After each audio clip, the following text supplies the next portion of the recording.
देखेंगे characteristics of Bohr's model, है ना। उस दिन हम लोग को बोर्स मॉडल के चारों पॉइंट बता दिए थे ना, 4 पॉइंट थे बोर्स मॉडल के, मैंने बताया था, है ना। पहला कि जो सेंट्रीपिटल फोर्स होता है वो इलेक्ट्रोस्टैटिक फोर्स के इक्वल होता है। दूसरा एंगुलर मोमेंटम जो होता है वो NH/2π है ना।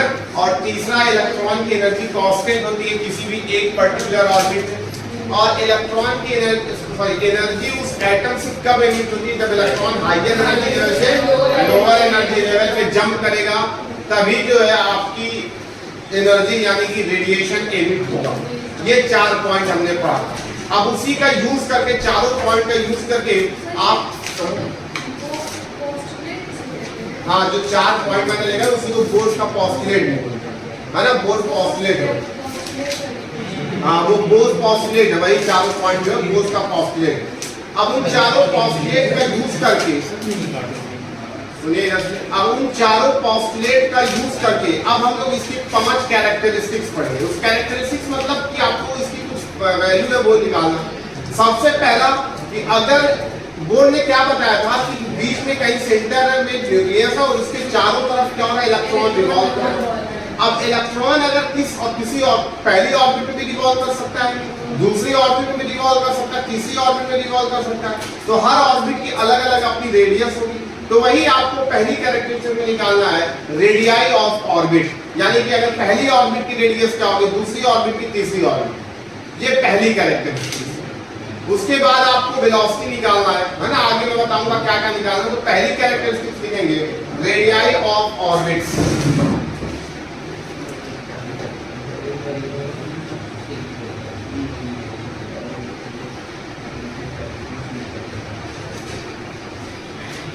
पहली कैरेक्टरिस्टिक्स पे लिखेंगे radii of orbits.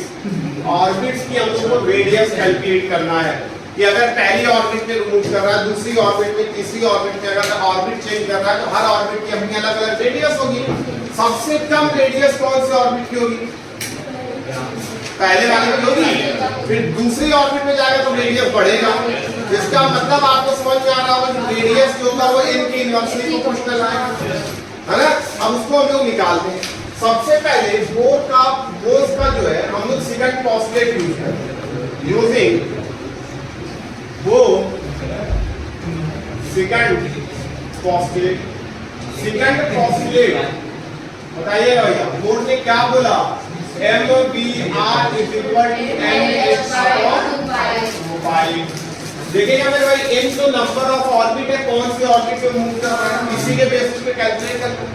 h constant, 2π constant, मास किसका है, इलेक्ट्रॉन।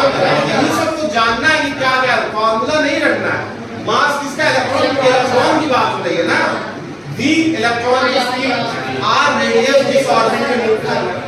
अब देखिएगा, अगर n चेंज होगा, नंबर ऑफ ऑर्बिट चेंज होगी, तो क्या इसमें से चेंज होगा, रेडियस। और v, क्या v जो होता है, जो सेंट्रीपिटल फोर्स होता है, क्या वो जब वेलोसिटी होती है, अगर ऊपर जाएंगे तो स्पीड कांस्टेंट होगी, चेंज होगी, चेंज होगी ना। अगर रेडियस इतना कम होगा उतना जो है रेडियस पे डिपेंड करेगा ना। जो वेलोसिटी होगी वो रेडियस पे भी डिपेंड करेगा, है ना। वेलोसिटी अगर जैसे अगर ऑर्बिट चेंज होगी तो रेडियस भी चेंज होगी, तो वेलोसिटी भी चेंज होगी। तो इसमें यानी वेलोसिटी भी वेरिएबल और रेडियस भी वेरिएबल है, यानी दोनों में से एक वेरिएबल को आपको क्या करना पड़ेगा, एलिमिनेट करना पड़ेगा, है ना। एक की वैल्यू निकालनी पड़ेगी, एक को एलिमिनेट करना पड़ेगा। तो रेडियस निकालना है तो रेडियस को हमको रखना पड़ेगा, वेलोसिटी को एलिमिनेट करना पड़ेगा। तो यहां से मैं वेलोसिटी की वैल्यू निकालूंगा, ये हो जाएगा NH/2πmr। ये वेलोसिटी की है ना, ये v की वैल्यू आ गया। अब इसको हम लोग किसके पुट करेंगे, फर्स्ट पोस्टुलेट पे। और हम लोग फर्स्ट पोस्टुलेट लिख लेते हैं पहले, using both first postulate. Bohr's का फर्स्ट पोस्टुलेट हम लोग यूज करते हैं। बोर्स का फर्स्ट पोस्टुलेट क्या है, सेंट्रीपिटल फोर्स mv² / r = कितना था, ZE² upon 4 pi epsilon not r का स्क्वायर था। बोलो भैया सेंट्रीपिटल फोर्स इलेक्ट्रोस्टैटिक फोर्स के इक्वल था। पहला ZE into E मैंने लिखवाया था। ZE किसका चार्ज था? उस एटम का। E किसका चार्ज था? इलेक्ट्रॉन का। एटम और इलेक्ट्रॉन के बीच में 4 pi epsilon not r square. Atom का मतलब न्यूक्लियस है ना। ठीक है, यहाँ से वेलोसिटी की वैल्यू हम लोग रख रहे हैं, इसको ले लेना है फर्स्ट। ये हो जाएगा m, v की जगह हम वैल्यू पुट करते हैं, यहाँ पर हो जाएगा m by r। v की वैल्यू पुट कर लीजिए n h upon 2 by mr। इधर देखो भाई, और यहाँ पर हो जाएगा z e square upon 4 pi epsilon not r square. बस z भी कंसीडर करके चलना हो कि हो सकता है कि हाइड्रोजन एटम ना दे। बोर ने हाइड्रोजन एटम के लिए बताया, लेकिन हो सकता है कि क्वेश्चन में आपको हाइड्रोजन एटम ना दे। अब देखिए यहाँ से सॉल्व करेंगे। देखिए पहले तो एक आर से एक आर कैंसिल हो जाएगा, है ना। यहाँ से हो जाएगा m, इसको ओपन करेंगे n स्क्वायर h स्क्वायर, ये ओपन होगा 4 पाई स्क्वायर m स्क्वायर और r स्क्वायर, है ना। 4 pi square m square r square. यहाँ पर जाएगा z e square upon 4 pi epsilon not r। भैया देखिए 4 से 4 कैंसिल, एक पाई से एक पाई कैंसिल हो जाएगा, है ना। एक m से m कैंसिल हो जाएगा, है ना। यहाँ पर आ रहा है एक r से r कैंसिल हो जाएगा, और कुछ भी नहीं। r की वैल्यू हम लोग निकालेंगे। इधर देखिए r की वैल्यू निकालेंगे। r को मैं उस तरफ भेज दे रहा हूँ, है ना।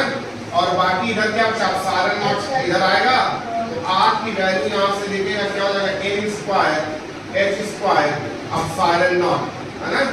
या एप्सिलॉन नॉट को पहले लिख लीजिए एप्सिलॉन नॉट, ये इधर आ जाएगा n स्क्वायर h, है ना। और नीचे क्या हो जाएगा, ये जाएगा epsilon naught n square h square upon, देखिए नीचे आपका हो जाएगा, इधर क्या बचा, पाई बचा और m बचा, और आप चला गया उधर, तो यहाँ से आपका हो जाएगा पाई m z e स्क्वायर। ये आपका r की वैल्यू आ गई। क्या आया, r equal to epsilon naught n square h square upon pi m z e square. ये रेडियस का फॉर्मूला आ गया। अगर आपको रेडियस की वैल्यू पूछेगा तो आप इस फॉर्मूले में सारी वैल्यू पुट करेंगे और रेडियस की याद रहेगा फॉर्मूला, याद रहेगा। याद नहीं करना है, फॉर्मूला थोड़ी ना याद करना है, आपको रेडियस निकालना है। उसके लिए क्या किया जाएगा, आपके लिए थोड़ा सा आसानी कर दी जाएगी। अब एप्सिलॉन नॉट की वैल्यू पता है, h की वैल्यू पता है, पाई की वैल्यू पता है, m की वैल्यू पता है, e की वैल्यू पता है, सब चीज की वैल्यू पता है, पुट कर देते हैं। देखिएगा यहाँ पर एप्सिलॉन नॉट क्या है, absolute permittivity of free space, है ना। क्या होता है 8.85 into 10 की पावर माइनस 12। यूनिट बोलिए, यूनिट बोलिए।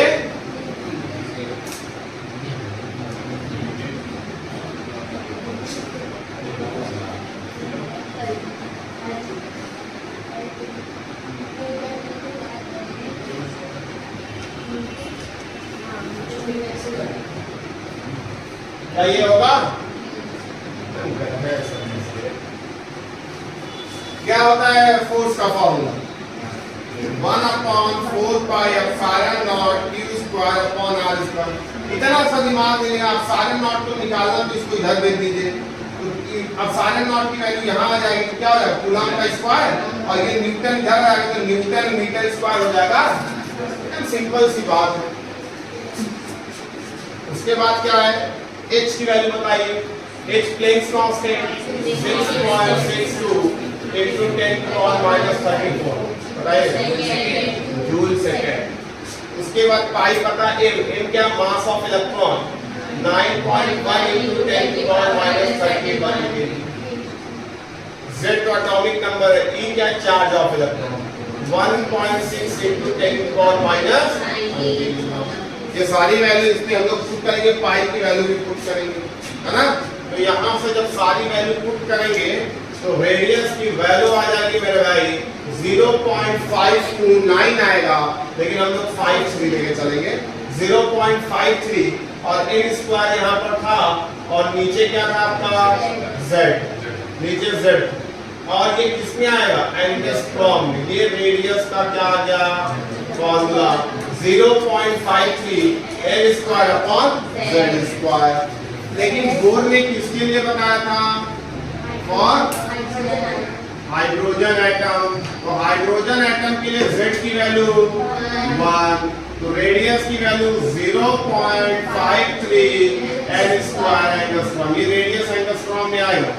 यहाँ से आपको ये देखने को मिला कि जो रेडियस है वो L स्क्वायर के क्या है, डायरेक्टली प्रोपोर्शनल।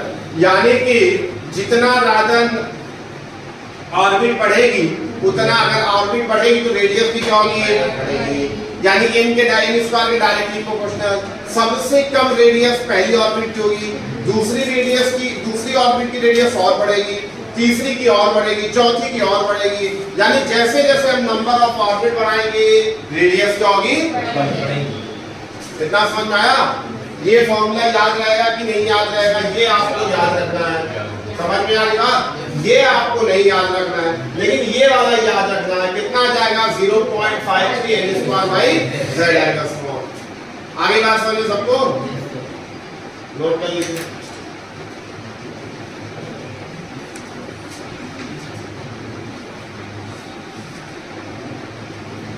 सेकंड कैरेक्टरिस्टिक्स लिखेंगे, वेलोसिटी ऑफ इलेक्ट्रॉन। ऑर्बिट में कौन रिवॉल्व कर रहा है, इलेक्ट्रॉन है। इलेक्ट्रॉन की हमको वेलोसिटी निकालनी है, वेलोसिटी ऑफ इलेक्ट्रॉन। अरे भाई समझिएगा बात को इधर। अब आपको वेलोसिटी निकालनी है, रेडियस आप लोग निकाल चुके हैं। तो यहाँ पर आपको देखिए v और r दोनों वेरिएबल है, लेकिन अब यहाँ पर वेलोसिटी जो है वो आपको निकालना है। तो यानी किसको एलिमिनेट करना पड़ेगा, r को एलिमिनेट करना पड़ेगा। तो इसलिए यहाँ से मैं r की वैल्यू निकाल लूंगा, क्या हो जाएगा, NH/2mv। बोलो भाई ये आएगा NH/2mv आएगा। यहाँ से mv r की वैल्यू निकाल। अब ये r की वैल्यू यहाँ पर पुट कर लेंगे, ये इक्वेशन नंबर फर्स्ट मान की यहाँ पर r की वैल्यू पुट कर लेंगे। r की वैल्यू पुट करने से पहले देखिए r से r यहाँ कैंसिल हो जाएगा। ये हो जाएगा आपका mv स्क्वायर, ये हो जाएगा z square upon 4 pi epsilon not. r बचा था यहाँ पर, तो r की वैल्यू पुट कर लेंगे। यहाँ पर क्या हो जाएगा, 2 पाई mv upon n into h होगा, क्योंकि 1/r था। सब लोग ध्यान दीजिए, यहाँ से जो r की वैल्यू निकाली गई वो इसमें पुट कर दिया जाए, जो बोर का फर्स्ट ऑप्शन है। अब देखिए यहाँ से सॉल्व करेंगे मेरे भाई, तो एक b से b कैंसल, एक m से m कैंसल। तो यहाँ से वेलोसिटी की वैल्यू आ गई। देखिए पाई से पाई भी कैंसल, वेलोसिटी की वैल्यू देखिए 2 से 2 भी कैंसल, सब कैंसल हो रहा है। अब देखिए ऊपर क्या बच जाएगा, z स्क्वायर अपॉन नीचे क्या हो जाएगा, 2 एप्सिलॉन नॉट NH। यही आए मेरे भाई, z square 2 epsilon not upon NH। अब ये सारी वैल्यू आपको पहले से ही पता है, ये वेलोसिटी का फॉर्मूला आ गया, ये आपको याद नहीं करना है ना। अब सारी वैल्यू पुट कर दीजिए, e की वैल्यू, एप्सिलॉन नॉट की वैल्यू, h की वैल्यू, 2 की वैल्यू पुट करेंगे। तो यहाँ से वेलोसिटी की वैल्यू आ जाएगी 2.2 इंटू 10⁶ इंटू z/n। ये आपका फॉर्मूला आ जाएगा, क्या आ जाएगा, मीटर पर। बोलो मेरे भाई क्या हुआ, सही नहीं आएगा ये? अब क्या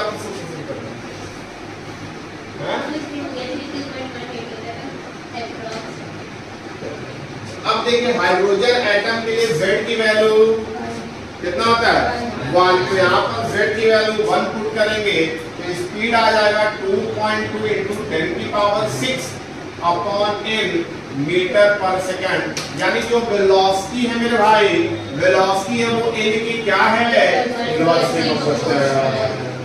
यानी कि ऑर्बिट जैसे जैसे बढ़ेगी ऊपर हम जाएंगे, स्पीड क्या होगी, कम होगी। आपने देखा भी होगा, अगर हम लोग देखें तो अगर कोई एक पार्टिकल सेंटर के बिल्कुल नजदीक मूव कर रहा है तो उसकी स्पीड ज्यादा होती है ना। जैसे जैसे दूर जाएंगे उस पार्टिकल की स्पीड कम होती चली जाएगी। अरे बोलो भाई, समझ में आ रही बात? तो वही बात यहाँ पर, यानी जो इलेक्ट्रॉन मूव कर रहा है, इलेक्ट्रॉन मूव कर रहा है, जो बिल्कुल न्यूक्लियस के नजदीक होगा उसकी स्पीड ज्यादा होगी, जो न्यूक्लियस के बहुत दूर होगा उसकी स्पीड कम होगी। अरे बोलो भाई, बात समझ में आई? रेडियस n स्क्वायर के डायरेक्टली प्रोपोर्शनल था, वेलोसिटी n के इनवर्सली प्रोपोर्शनल। आगे बात समझ में? नोट कर लीजिए। अब देखिए यहाँ पर हमने क्या निकाल लिया, एक तो रेडियस निकाल लिया जो सबसे ज्यादा इंपॉर्टेंट था, उसके बाद हमने वेलोसिटी निकाल लिया, दूसरी कैरेक्टरिस्टिक्स इलेक्ट्रॉन। रेडियस हमने किसकी निकाला? ऑर्बिट की, किस ऑर्बिट में इलेक्ट्रॉन मूव कर रहा है। वेलोसिटी हमने किसकी निकाला? इलेक्ट्रॉन की।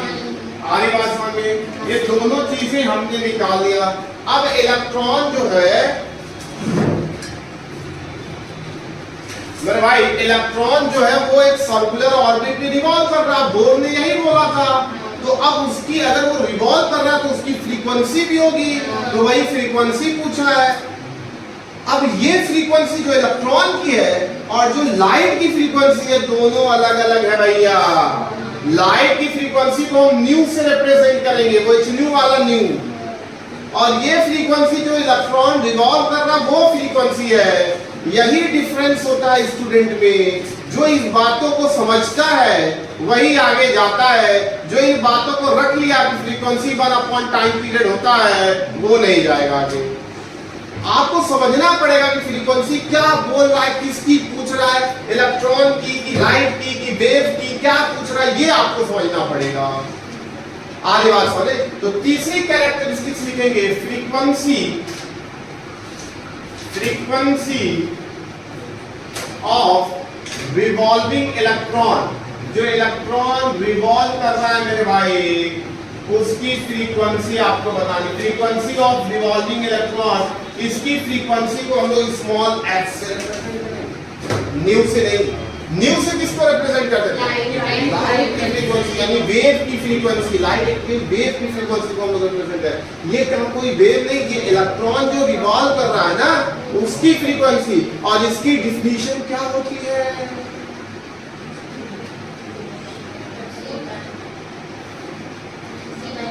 सी by lambda. C by lambda ना। देखो हाथ दिखाओ, अभी मार के सर फोड़ दूंगा। ये वेव की फ्रीक्वेंसी है कि इसमें वेवलेंथ आएगा? बोला कॉन्सेप्ट समझिए, ये किसकी फ्रीक्वेंसी है? ये इलेक्ट्रॉन जो रिवॉल्व कर रहा है सर्कल में, उसकी फ्रीक्वेंसी है ना। और फ्रीक्वेंसी की डिफिनीशन क्या होती है? एक टाइम पीरियड में नंबर ऑफ रिवॉल्यूशन। तो ये वही वाली फ्रीक्वेंसी है, लाइट वाली थोड़ी ना कि सी बाई लेमडा या एच बाई एच। आई बात समझ में? यानी ये इलेक्ट्रॉन की फ्रीक्वेंसी है, वो यहां से स्टार्ट कर रहा है, पूरा घूम रहा है। तो एक टाइम पीरियड में इलेक्ट्रॉन कितनी बार घूमा, एक सेकंड में कितनी बार घूमा, एक सेकंड में कितनी बार घुमा, वही होती है इलेक्ट्रॉन की फ्रीक्वेंसी। ये एफ, ये अलग फ्रीक्वेंसी है, और वो लाइट की, वो वेव की फ्रीक्वेंसी थी, वो अलग थी सी बाई। आगे बात समझे? तो एक सेकंड में जो घूमा उसकी फ्रीक्वेंसी का फॉर्मूला था 1 टाइम पीरियड। इस वाले फ्रीक्वेंसी जो ये मैं फ्रीक्वेंसी पूछ रहा हूँ, फ्रीक्वेंसी ऑफ रिवॉल्विंग इलेक्ट्रॉन, इसका फॉर्मूला है 1 टाइम पीरियड। समझ में आ रही बात? और टाइम पीरियड का फॉर्मूला वेलोसिटी और रेडियस के टर्म में। टाइम पीरियड बताइए, एकदम सिंपल बताइए, जो आपको आता वो बताइए। मैंने कैसे बताया आपको याद करने के लिए? Distance upon speed. टाइम का क्या? Distance upon speed. इलेक्ट्रॉन एक रिवॉल्यूशन में कितना डिस्टेंस? 2 pi R. और स्पीड v। तो यहाँ पर कितना हो जाएगा? Distance 2 pi R upon v। v ऊपर चला जाएगा। बोलो मेरे भाई, अरे समझ में आया? 1/2 पाई को मैं अलग कर ले रहा हूँ। वेलोसिटी की वैल्यू मैंने पिछले वाले केस में आपको ड्राइव कराई है, क्या आया? z² अपॉन 2nh एप्सिलॉन, यही आया। z² upon 2nh epsilon not आया। इनटू आर की वैल्यू बताइएगा, 1/r की वैल्यू बताइए, 2 पाई m ऐसा पूछा है। रेडियस बताइए जो आया था फॉर्मूला, पाई m z square upon epsilon naught n square. समझ में आया? वो r की वैल्यू थी तो 1/r की वैल्यू मैंने पुट कर दिया, v की वैल्यू पुट कर दी। अरे बोलो भाई यहां तक समझ में आया? सॉल्व कर लेते मेरे भाई। देखिएगा सबसे पहले पाई से पाई कैंसिल हुआ, और कुछ कैंसिल हो रहा है, और कुछ नहीं हो रहा है। अरे ऐसे कैसे नहीं हो रहा है? कोई बात नहीं, z का z से मल्टीप्लाई कर लीजिए, z स्क्वायर, e का स्क्वायर होता है यानी e की पावर 4, और नीचे m नहीं तो यहां से m से मल्टीप्लाई हो जाएगा, mz स्क्वायर इक्वल 4। m क्या है? किसका? इलेक्ट्रॉन का। ये नहीं समझना कि मास है, ये समझना किसका मास है। मास तो बहुत कुछ हो सकता है, इलेक्ट्रॉन की बात हो रही है यहाँ पर, इलेक्ट्रॉन में रिवॉल्व कर रहा है। अरे बोलो भाई, आगे देखेंगे 2 का 2 से मल्टीप्लाई कितना होता है? 6 4। अच्छा 2 into 2 कितना हो जाएगा? 4। देखिएगा यहाँ से n का n में मल्टीप्लाई हो जाएगा कितना? n cube. अच्छा पहले एप्सिलॉन नॉट ले लेता हूँ, 4 एप्सिलॉन नॉट का स्क्वायर, h कितना हो जाएगा? और n कितना? n क्यूब और कुछ यही आया। ये आपका फ्रीक्वेंसी का क्या आ गया? फार्मूला, जो कि आपको याद करना है। याद नहीं करना है, एक भी चीज याद नहीं करनी है। अब यहाँ पर देखिए मास ऑफ इलेक्ट्रॉन आपको पता है, चार्ज ऑफ इलेक्ट्रॉन पता है, 4 की वैल्यू पता है, कितनी 4, एप्सिलॉन नॉट की वैल्यू पता है ना, h की वैल्यू पता है। सब पुट करेंगे तो यहाँ से फ्रीक्वेंसी की वैल्यू आ गई 6.57 into 10 की पावर कितना है? 12। कितना जो 6.57 into 10 की power 12 into z square upon n cube. अब इसकी यूनिट क्या होगी बताइए? इसकी यूनिट फ्रीक्वेंसी की यूनिट क्या होती है? फ्रीक्वेंसी की यूनिट क्या होती है? हाँ?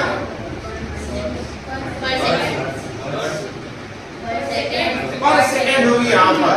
ये लाइट वाली फ्रीक्वेंसी नहीं कि आप हर्ट्ज बोलेंगे। किसकी मैं पढ़ा रहा हूँ? किधर कब से बता रहा हूँ कि मैं पढ़ा रहा हूँ? इलेक्ट्रॉन की फ्रीक्वेंसी। तो इसकी फ्रीक्वेंसी के रिवॉल्यूशन पर ये आपको याद रखना है मेरे भाई। अरे बोलो भाई, बात समझ में आई?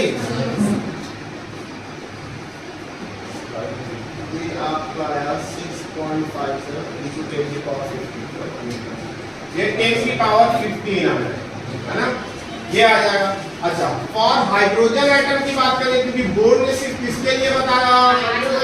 हाइड्रोजन एटम के लिए बताया, तो Z की वैल्यू हाइड्रोजन एटम के लिए 1 हो जाएगी। तो फ्रीक्वेंसी की वैल्यू हो जाएगी 6.57 into 10 की पावर 5 अपॉन n क्यूब। ये आपकी आ जाएगी फ्रीक्वेंसी रिवॉल्यूशन पर। फ्रीक्वेंसी किसके n पे कैसे डिपेंड कर रही है? तो n जितना जितना दूर जाता चला जाएगा फ्रीक्वेंसी कम होती चली जाएगी, 1 सेकंड में कम रिवॉल्व करेगा। समझ में आ रही बात? इन तीनों में सबसे ज्यादा इंपॉर्टेंट रेडियस 0.529 एंगस्ट्रॉम, बहुत ज्यादा इंपॉर्टेंट। सबसे ज्यादा क्वेश्चन, अगर 10 क्वेश्चन आ रहे हैं तो 9 क्वेश्चन उसी पे आए, और बाकी 10 क्वेश्चन वेलोसिटी पे है ना। और इस पे एक को अगर हो गया 100 हाँ एक क्वेश्चन 10 क्वेश्चन बना था। अगर 90% रेडियस पे आता क्वेश्चन, 10% वेलोसिटी पे आता है, और इस पे 0.0001% आता है ना। मतलब फ्रीक्वेंसी पे इलेक्ट्रॉन की फ्रीक्वेंसी पे बहुत कम है, ज्यादातर उसकी रेडियस और वेलोसिटी, लेकिन है तो आप ये भी पढ़ेंगे। ये समझ में आया फ्रीक्वेंसी ऑफ रिवॉल्विंग इलेक्ट्रॉन की से रिवॉल्व जो इलेक्ट्रॉन जो रिवॉल्व कर रहा है, तो 1 सेकंड में कितना रिवॉल्व कर रहा है ना, कितनी बार नोट कर लीजिए।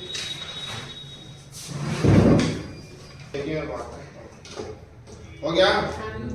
फ्रीक्वेंसी एन क्यूब की इनवर्सली को क्वेश्चन आ गया सबका। इतना समझ में आया सबको? बहुत बढ़िया। अब इससे ज्यादा इंपॉर्टेंट, अब इलेक्ट्रॉन रिवॉल्व कर रहा है किसके अराउंड? न्यूक्लियस के अराउंड। किसमें रिवॉल्व कर रहा है? ऑर्बिट में, है ना? तो अगर रिवॉल्व कर रहा है तो कैसे रिवॉल्व कर रहा है? एनर्जी। उसके पास एनर्जी होगी। न्यूक्लियस के चारों तरफ रिवॉल्व कर रहा है इलेक्ट्रॉन, मतलब मूव कर रहा है, तो कौन सी एनर्जी होगी? काइनेटिक एनर्जी होगी। इलेक्ट्रॉन अगर मूव कर रहा है तो उसके पास एक तो काइनेटिक एनर्जी और एक न्यूक्लियस उसको पकड़े हुए है, तो वो कौन सी एनर्जी?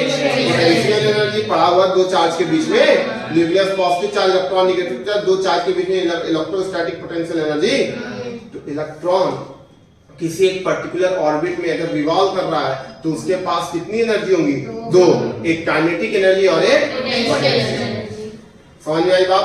दोनों हम लोग अलग अलग निकालेंगे, फिर लास्ट में हम दोनों को सम करेंगे तो आपको टोटल एनर्जी आएगी। ठीक, तो चौथी लिखेंगे energy of an electron, energy of revolving electron. Electron revolve कर रहा है उसकी energy of revolving electron, energy of revolving electron. तो इलेक्ट्रॉन के पास कितनी एनर्जी है? The electron consist of two types of. Electron अगर न्यूक्लियस के चारों तरफ रिवॉल्व कर रहा है तो उसके पास दो तरीके की एनर्जी। पहली कौन सी एनर्जी है? Kinetic energy. ये किसकी वजह से है? Which is due to revolution of electron या रिवॉल्विंग ऑफ इलेक्ट्रॉन, इलेक्ट्रॉन के रिवॉल्विंग की वजह से। और किसके अराउंड? न्यूक्लियस के अराउंड उसके रिवॉल्विंग की वजह से वो मूव कर रहा है, तो इसकी, है ना? दूसरी कौन सी एनर्जी होगी इसके पास? पोटेंशियल एनर्जी होगी। पोटेंशियल एनर्जी किसकी वजह से? Which is due to electrostatic force of attraction between electron and nucleus. Electron और न्यूक्लियस के बीच में जो इलेक्ट्रोस्टैटिक फोर्स लग रहा है उसके बीच। अरे बोलो, यहां तक समझ में आया? क्लियर है? अब देखिएगा हम लोग काइनेटिक एनर्जी निकाल। इधर देखिए, नोट करने का टाइम तो दे रहा हूं, अगर साथ साथ में नोट करेंगे तो फिर तुरंत रट करूंगा, टाइम नहीं दूंगा। देखिए इधर काइनेटिक एनर्जी देखिए। अब सबसे पहले हम लोग काइनेटिक एनर्जी निकालेंगे। अगर इलेक्ट्रॉन रिवॉल्व कर रहा है तो उसके पास काइनेटिक एनर्जी का फॉर्मूला क्या होगा? Half m। आगे बात समझो। तो यहां से अगर हम लोग सॉल्व करेंगे तो हाफ m, वेलोसिटी की वैल्यू बताइएगा, z square upon n square h square upon, यही है क्या है? 2 एप्सिलॉन नॉट nh। ठीक, ये काइनेटिक एनर्जी की वैल्यू आ गई। यहां से देखिए हम लोग सॉल्व करेंगे, है ना? तो काइनेटिक एनर्जी की वैल्यू आ जाएगी, है ना, Zm स्क्वायर, है ना? नीचे कितना हो जाएगा? 4 अच्छा, ठीक। तो यहां से जाएगा आपका, ये आपका कितना देगा? Z स्क्वायर m a की बार e की पावर 4 अपॉन नीचे कितना हो जाएगा? ये 2 का स्क्वायर 4, 8 हो जाएगा। अब साइन नॉट का स्क्वायर n स्क्वायर, ये काइनेटिक एनर्जी का क्या आ गया? समझ में आएगा? अरे बोलो भाई, ये आपको याद नहीं करना है। क्या याद करना, आप देखिएगा। अच्छा, काइनेटिक एनर्जी प्लस में आएगी माइनस में? प्लस में, क्योंकि काइनेटिक एनर्जी हमेशा क्या होती है? प्लस। काइनेटिक एनर्जी माइनस में नहीं होती है ना, पोटेंशियल एनर्जी होती है माइनस। अब देखिएगा यहाँ पर सारी वैल्यू हम पुट करेंगे। एम पता है आपको? किसका है? ई भी पता है, चार्ज ऑफ इलेक्ट्रॉन। वेट पता है, अब सारे नॉट पता है, एच पता है, सब कुछ पुट कर देंगे, है ना। यहाँ पर ये जेड स्क्वायर है,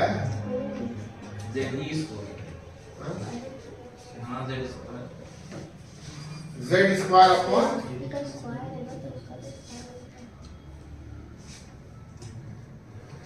हाफ एम वी स्क्वायर।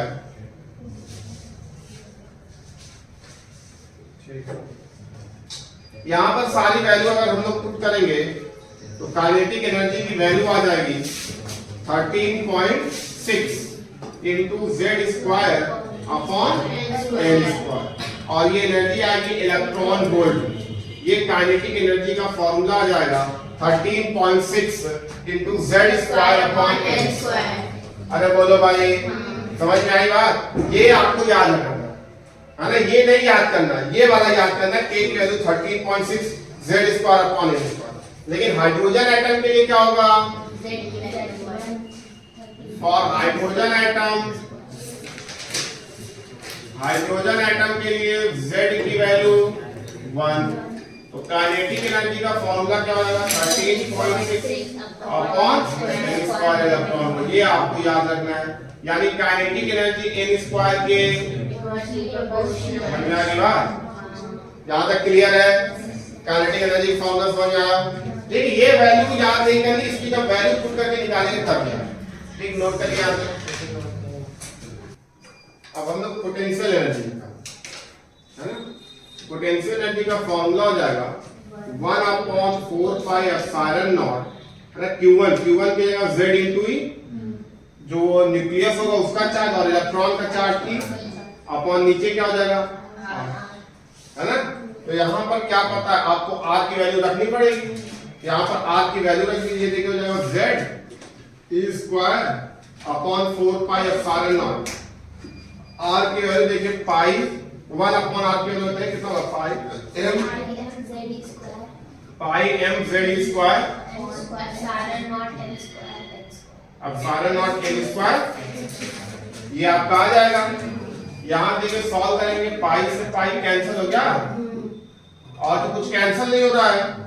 तो पोटेंशियल एनर्जी का देखिए फॉर्मूला आ जाएगा, उसमें क्या था? z का स्क्वायर फिर से आ गया, m e की पावर 4 हो जाएगा अपॉन नीचे आ जाएगा 4 एप्सिलॉन नॉट का स्क्वायर n स्क्वायर। ये क्या वही फॉर्मूला आया तो काइनेटिक एनर्जी का आया था। देखिए जो काइनेटिक एनर्जी का आया था फॉर्मूला, वही फॉर्मूला आया। ध्यान नहीं दे रहे तुम? वो कहाँ आया? 4 की यहाँ पर 8 आया था उसमें, और यहाँ पर क्या आ गया? 8 4 आ गया। तो कौन सी एनर्जी डबल है, काइनेटिक वाली की पोटेंशियल वाली?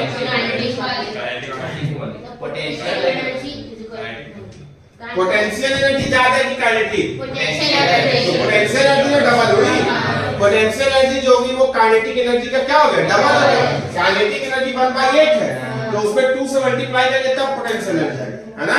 तो पोटेंशियल एनर्जी जो हुआ काइनेटिक एनर्जी का क्या हो गया? डबल हो गया। अब यहाँ पर सारी वैल्यू हम लोग पुट करेंगे तो वहां पर 13.6 आएगा, तो यहाँ पर पोटेंशियल एनर्जी जो आया वो उसका क्या हो जाएगा? डबल हो जाएगा। 13.6 का डबल कितना होगा? 27.2 आएगा। एक चीज और, ये जो इलेक्ट्रॉन का चार्ज माइनस में होगा ना, तो यहाँ माइनस में आएगा, तो ये वाली एनर्जी जो आएगी माइनस में आएगी 27.2 into Z square upon N square. इतना इलेक्ट्रॉन वोल्ट पोटेंशियल एनर्जी आएगा।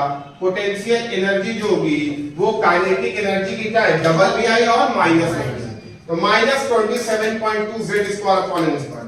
आपको ऐसे नहीं, अगर भूल रहे हैं तो आप क्या लेंगे? -2 इंटू 13.6, यानी कि जो पोटेंशियल काइनेटिक एनर्जी आई उसका क्या आ जाएगी? डबल आ गया। अरे बात समझ में आई पोटेंशियल एनर्जी?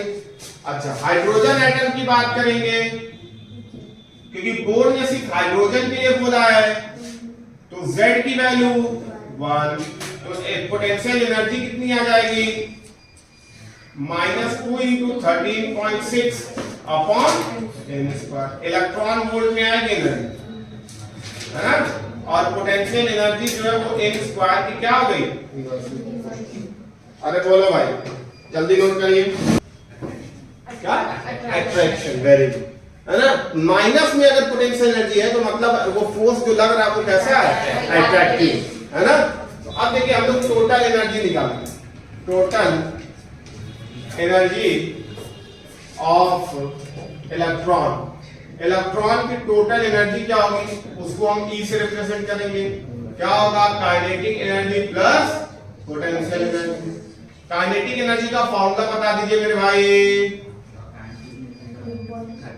कितना है नहीं जो फॉर्मूला था वो तो वैल्यू आ गई z square m e square 4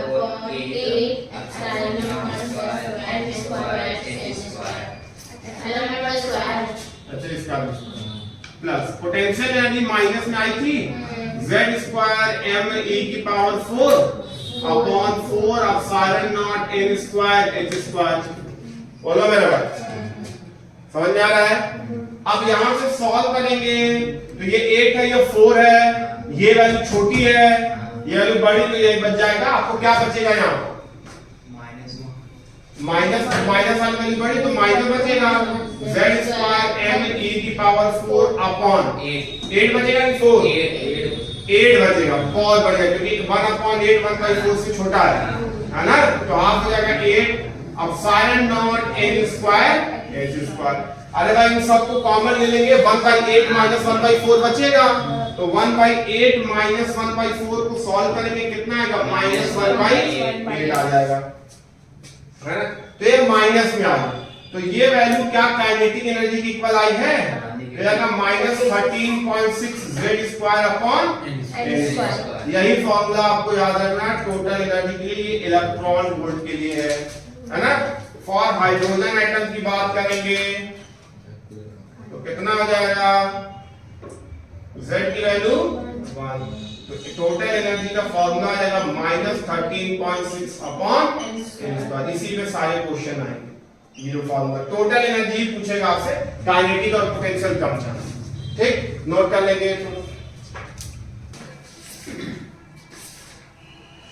तो काइनेटिक एनर्जी का फॉर्मूला प्लस में 13.6 अपॉन n स्क्वायर आया पोटेंशियल एनर्जी का माइनस में डबल आया था उसका 2 into 10 13.6 अपॉन n और टोटल एनर्जी जो है काइनेटिक एनर्जी के इक्वल आई लेकिन माइनस है ना तो ये आपका तीनों फॉर्मूला आपको टोटल एनर्जी वाला फॉर्मूला याद रखना है कितना आया -13.6 अपॉन n स्क्वायर और सारी एनर्जी इलेक्ट्रॉन वोल्ट में है वो तो कैलकुलेट कर लीजिए है ना अब देखिएगा यहां से एक बहुत अच्छा रिलेशन मिल रहा है जो टोटल एनर्जी है मेरे भाई जो टोटल एनर्जी वो काइनेटिक एनर्जी की क्या है नेगेटिव है अरे बोलो मेरे भाई और जो टोटल एनर्जी है वो पोटेंशियल एनर्जी का क्या टोटल एनर्जी पोटेंशियल एनर्जी का हाफ है पोटेंशियल एनर्जी 27.2 है ना और kinetic energy sorry total energy 13.6 है तो जो लेकिन नेगेटिव में दोनों है तो इसलिए यहां नेगेटिव ही लगाना पोटेंशियल एनर्जी का क्या हो जाएगा ये रिलेशन आपको समझ में आना चाहिए कि जो टोटल एनर्जी होगा जो काइनेटिक एनर्जी होगा उसके नेगेटिव के इक्वल आई -13.6 है ना और जो टोटल एनर्जी आई वो पोटेंशियल एनर्जी का क्या आ गया हाफ आ गया बस 2 से डिवाइड कर देंगे बहुत इंपॉर्टेंट रिलेशन ये समझ में आया सबको नोट कर लेंगे ये एनर्जी ऑफ रिवॉल्विंग इलेक्ट्रॉन में लास्ट में एक पॉइंट पांचवी और लास्ट कैरेक्टरिस्टिक्स फ्रीक्वेंसी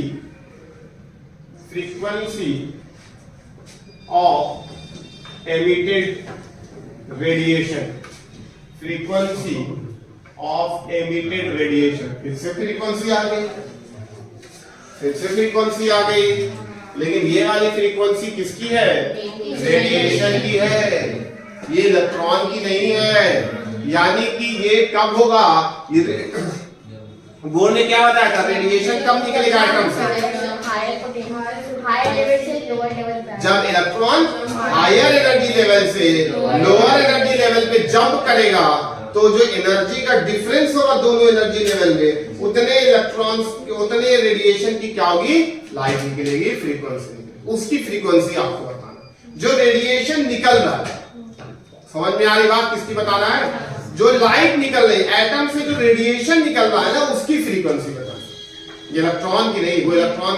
अब देखिए यही सब जब हम लोग पढ़ते थे ना, तो यही सब नहीं पता रहता था, बस फ्रीक्वेंसी पता थी, हाँ फ्रीक्वेंसी वाला कौन टाइप है, बस यही पता था। सही बता दो, रियलिटी ऐसे क्लियर नहीं टीचर करके बता देते कि एक्चुअली है क्या, ये कौन सी फ्रीक्वेंसी है, वो कौन सी फ्रीक्वेंसी है, ये किसके लिए है, वो किसके लिए, ये नहीं डिफरेंस करता। समझ में आया? ये वाली फ्रीक्वेंसी किसकी है? जब इलेक्ट्रॉन हायर एनर्जी लेवल से लोअर एनर्जी लेवल पे जंप करेगा तो रेडिएशन निकलती है, लाइट निकलती है, उसकी वेव फ्रीक्वेंसी पूछा है ना। तो कौन से पोस्टुलेट बताया था बोर्ड का, कौन सा पोस्टुलेट इसके बारे में बताया था? कौन सा? फोर्थ ना, फोर्थ पोस्टुलेट।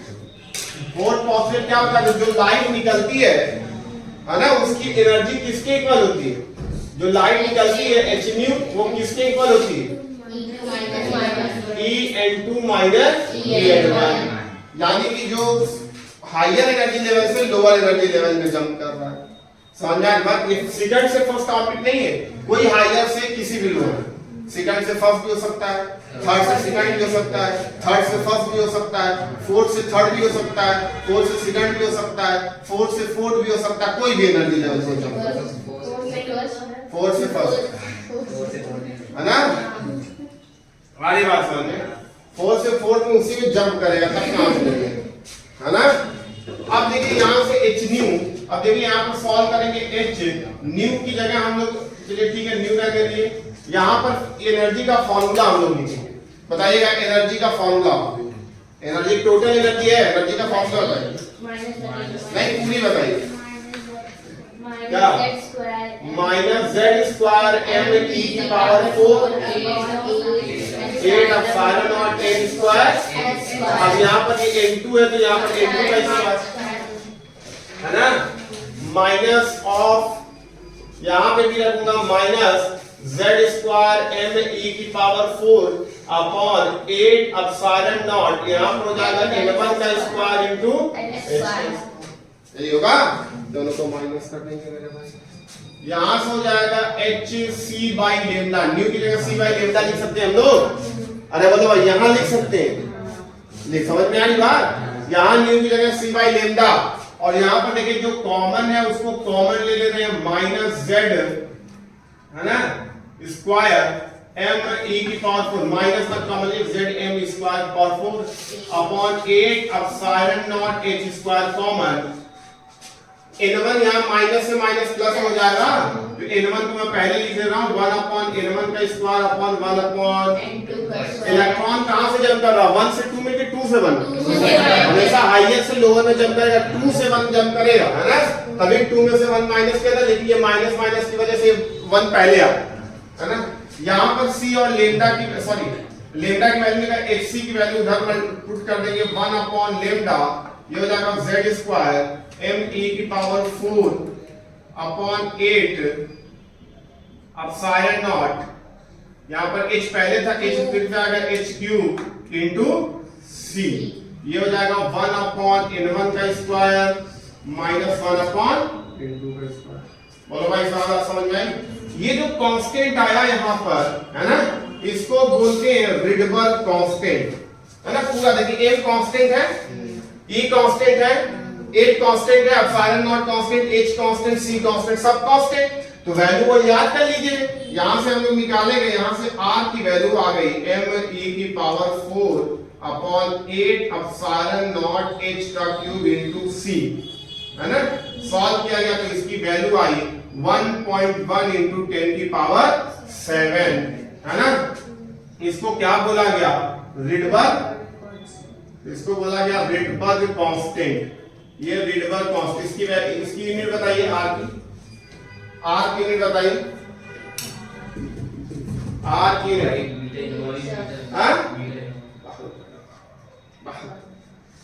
अरे यार क्या होगा?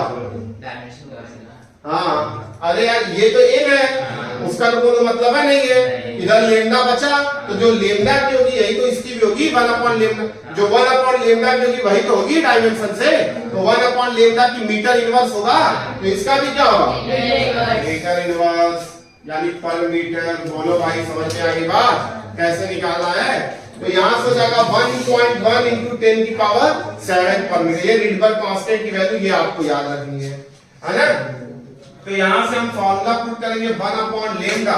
अच्छा, हाइड्रोजन एटम के लिए अगर निकालना होगा, और हाइड्रोजन एटम Z की वैल्यू क्या होगी 1 हो जाएगी, यहां पर 1 पुट करेंगे, तो 1 अपॉन लेमडा का फार्मूला आ जाएगा आपको, रिडबर्ग कांस्टेंट की वैल्यू पुट कर देंगे R इंटू 1 अपॉन N1 का स्क्वायर माइनस 1 अपॉन N2 का स्क्वायर।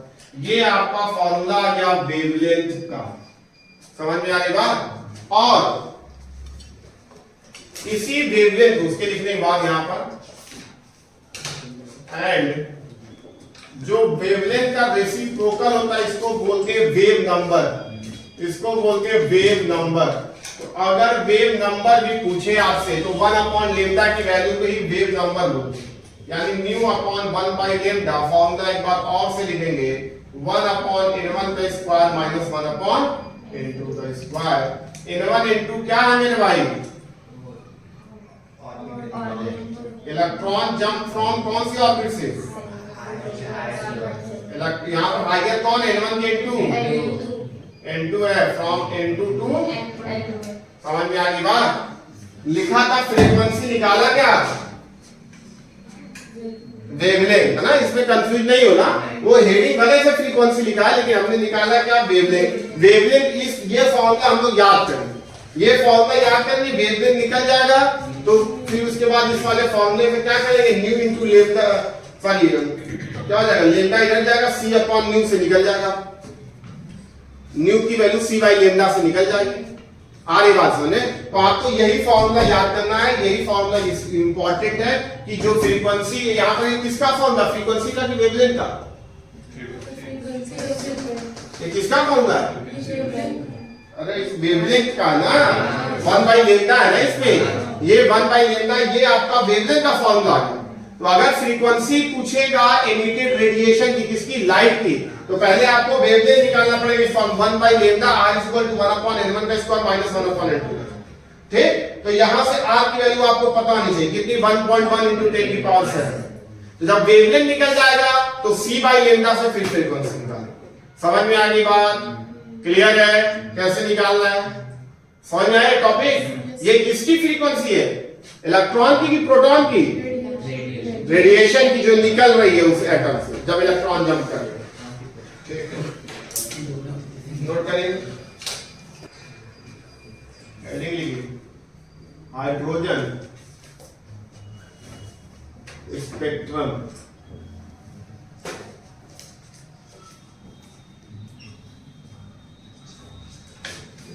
देखिए क्या होता है, इलेक्ट्रॉन मान लीजिए, मान लीजिए हाइड्रोजन एटम है, एटम हाइड्रोजन, इलेक्ट्रॉन कौन सा ऑर्बिट होगा, पहली ऑर्बिट है ना, नजदीक में। हाइड्रोजन एटम बोर्ड ने लिया था, इलेक्ट्रॉन पहली ऑर्बिट में रिवॉल्व कर रहा था मेरे भाई, लेकिन रहा नहीं गया, तो बाहर से किसी ने उसको क्या कर दिया, एनर्जी दे दी। बोर्ड ने मान लीजिए उसको बाहर से एनर्जी दी, उस एटम को अगर बाहर से एनर्जी दी तो इलेक्ट्रॉन के पास एनर्जी मिला, इलेक्ट्रॉन को एनर्जी दिया, तो इलेक्ट्रॉन को एक्स्ट्रा एनर्जी। अच्छा, पहली ऑर्बिट में इलेक्ट्रॉन, जब इलेक्ट्रॉन पहली ऑर्बिट में, उसके पास एनर्जी कितनी होगी, -13.6 है ना, -13.6 इलेक्ट्रॉन वोल्ट होगी, क्योंकि एनर्जी का फॉर्मूला -13.6 अपॉन n स्क्वायर है, तो n की वैल्यू 1 रखेंगे तो उसके पास -13.6 इलेक्ट्रॉन वोल्ट होगी। नेगेटिव एनर्जी है, मतलब वो पकड़े हुए बाउंड है उससे। ये समझ में आ रहा है? ये समझ लिखा नहीं ना, ये आपको पहले ही बताया।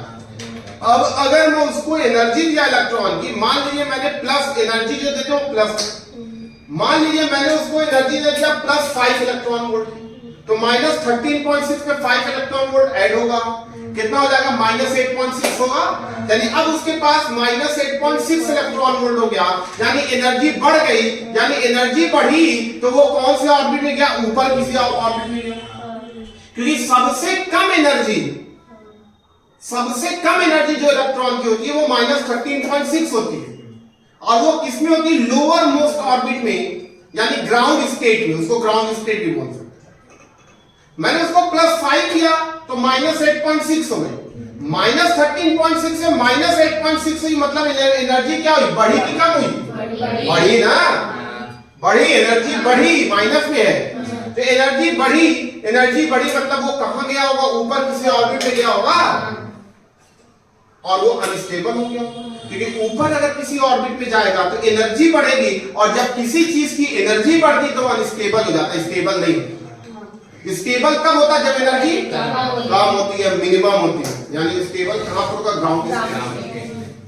अगर आप बाहर से इलेक्ट्रॉन को एनर्जी दिए, उस एटम के अंदर इलेक्ट्रॉन को अगर आप बाहर से एनर्जी दिए तो इलेक्ट्रॉन क्या होगा, ग्राउंड स्टेट को छोड़कर किसी ऊपर स्टेट में जाएगा, और इतनी एनर्जी देने कि ऊपर किसी स्टेट में मतलब चौथे पांचवे में कहीं पहुंच गया।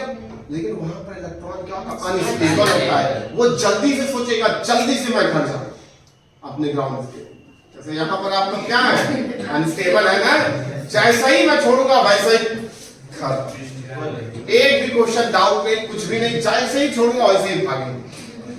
तो यहाँ पर आप अनस्टेबल है, सोचिए जल्दी पे घर पे क्या है, घर पे आपकी एनर्जी मिनिमम है ना, यहाँ मैं एनर्जी दे रहा हूँ आपको ना, एनर्जी बढ़ा रहा हूँ, इसीलिए आप लोग क्या कर रहे हैं, स्टेबिलिटी में से बाहर जा रहे हैं, अनस्टेबल हो रहे हैं।